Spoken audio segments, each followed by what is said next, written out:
If a manga was a person, Kingdom would be him. This heavily slept on manga is easily one of the top mangas I've ever read. It hit me in all my good spots. It's chaotic with a heavily driven story that branches into other events that would kick off the next arc in the story. Kingdom is literally him. Kingdom takes place during ancient China, where we see the main character named Shin. His character isn't really super in-depth like other characters, but his character is pretty good for the story that he's in.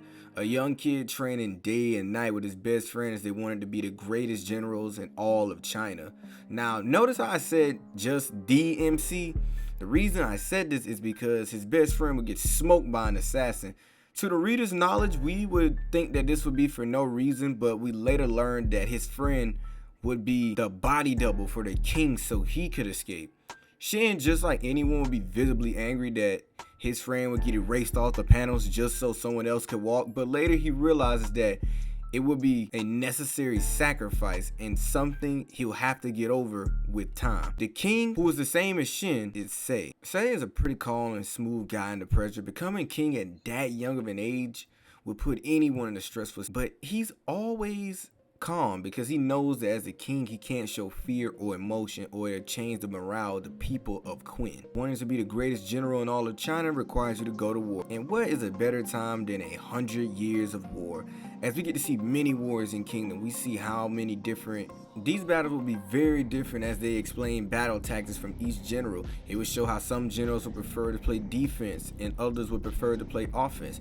It would show how strength can destroy or get destroyed depending on who you're up against. In every battle, there was always like the star generals that would change the course of an entire war with either their raw strength or intelligence, and sometimes even both. Shin would be very shook by the insane power that these generals would have from both sides. General Oki is one that sticks out the most, as he would be the first general to truly give Shin a chance to prove himself and to see if he really had what it took to be a true general.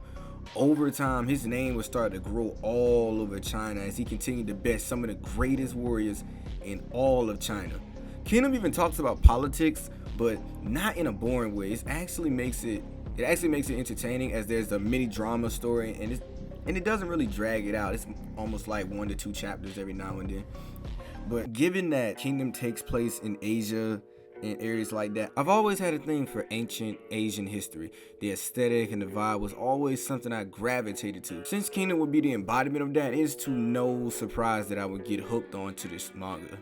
If I had to read something like mythology, I probably wouldn't like it as much, but it's something about, I just love the aesthetic of the Asian culture of them being samurais and being warriors and fighting. But yeah, I highly recommend Kingdom. Kingdom is a really good manga. Like, if I had to put it in my tier list, it would easily be in the top 5.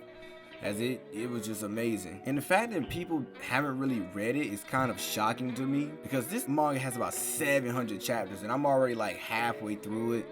And the more I read it, the more I start to like more and more of it. Usually if I read a manga for that long, I usually tend to, drop it, but not this time with Kingdom. But yeah, highly recommend Kingdom.